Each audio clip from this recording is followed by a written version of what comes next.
اس کا امام مالک کا کہ ابو حنیفہ اس قسم کا غلط آدمی ہے، قرآن و سنت کی کوئی حیثیت اس کے پاس نہیں ہے۔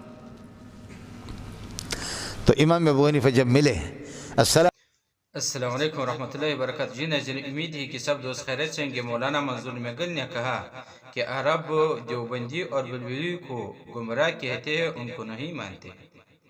ان کا درس ہوتا تھا، تو درس سے فارغ ہو گیا امام ابو حنیفہ، درس میں بیٹھا بھی امام ابو حنیفہ، اس کو پتہ نہیں ہے کہ یہ ابو حنیفہ۔ السلام علیکم، وعلیکم السلام، من این انت، کہاں سے آپ تشریف لائے؟ فرمایا من العراق، عراق سے آیا، من العراق۔ تو امام مالک نے فرمایا هناك النفاق والشقاق، وہاں تو منافقت اور وہاں پر اللہ آپ کا بھلا کرے جھگڑے اور اختلافات ہے، اور کیا ہے؟ این انت من این؟ فرمایا من العراق، هناك النفاق والشقاق، وہاں منافقتیں ہیں، وہاں مخالفتیں ہیں۔ تو امام ابو حنیفہ نے فرمایا وَمِنْ أَهْلِ الْمَدِينَةِ مَرَضُوا عَلَى النِّفَاقِ، چونکہ یہ تو مدینہ تھے، مدنی تھے۔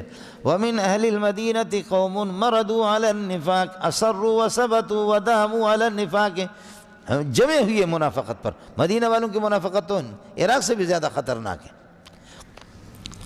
امام مالک حیران ہو گیا کہ برجستہ فوراً اس طرح مجھے جواب دینے والا یہ کوئی بندہ ہو سکتا ہے، سمجھے؟ فرمایا کہ الست بأبی حنیفہ تھا، کہیں آپ ابو حنیفہ تو نہیں، الست بأبی حنیفہ تھا؟ امام صاحب نے فرمایا بلا، میں وہی بلا ہوں۔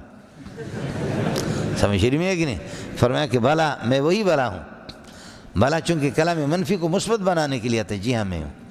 پھر امام صاحب پر جو اعتراضات تھے امام صاحب نے جواب دیا۔ پھر امام مالک کا ایسا ذہن صاف ہو گیا، کہنے لگے جب تک آپ مدینے میں ہیں آپ کو اللہ کا واسطہ ہے، مسجد نبوی میں نمازیں پڑھو، عبادت کرو، لیکن آپ کے صبح شام کا کھانا میرے گھر پہ۔ سمجھ رہی ہے کہ نہیں؟ بڑے لوگ تھے مولوی صاحب، بڑے لوگ تھے، ایک دوسرے کو اللہ والے لوگ تھے، سمجھ رہی ہے کہ نہیں؟ جی امام جعفر بھی، امام باقر